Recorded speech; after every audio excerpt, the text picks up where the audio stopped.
It's almost time to head home from Oregon's Outback. Stay with us. We want to show you our photo album and some of the other things that we learned on our trip.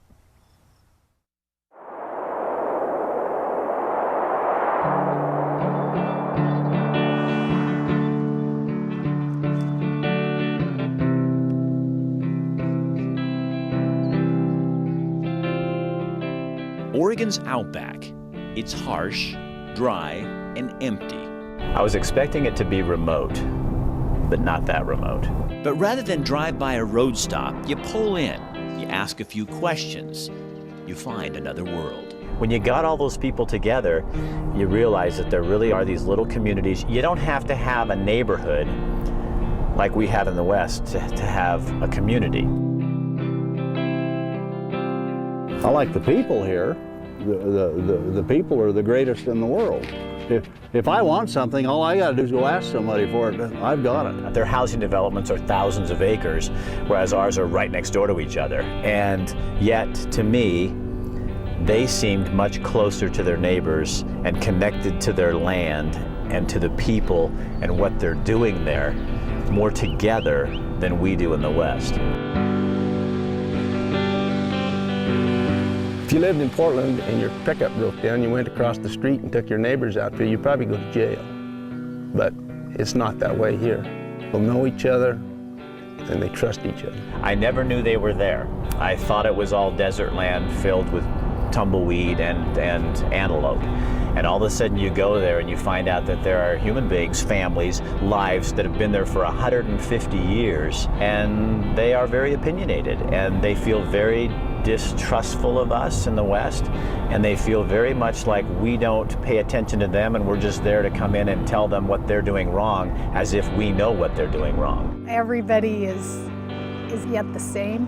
We're all struggling. I mean, we are all going to that same common goal, you know, to get as many live calves on the ground and have them be fat. And just, you know, if I say we get up at 6 o'clock in the morning, they say, you know, I better beat them up, and they do. I mean, it is so cool.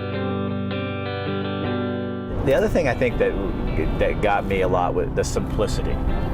They're so simple, not simple-minded, but just This is all we know, though. This is it. We wouldn't function well in a city. I don't even know who the governor is.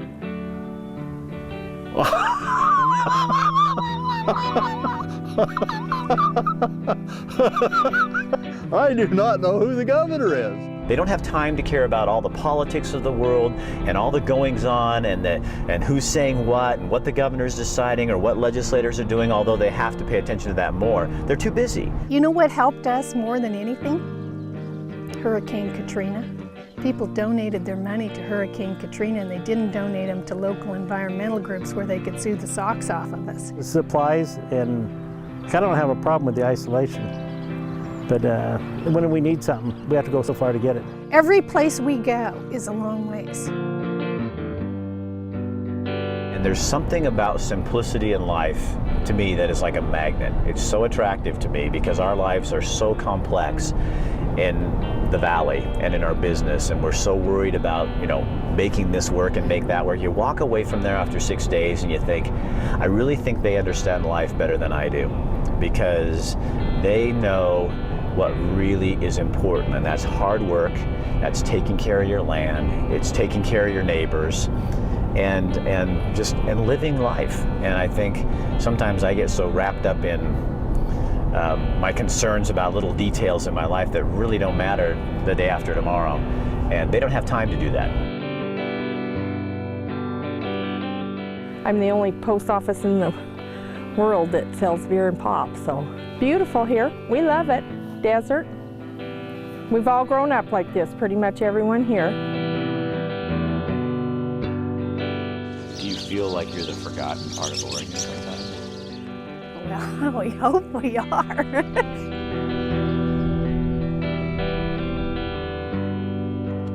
I hope I walk away from that and that, you know, Jess, my son, and I can walk away, and that somehow infects your life to make you look at things a little different.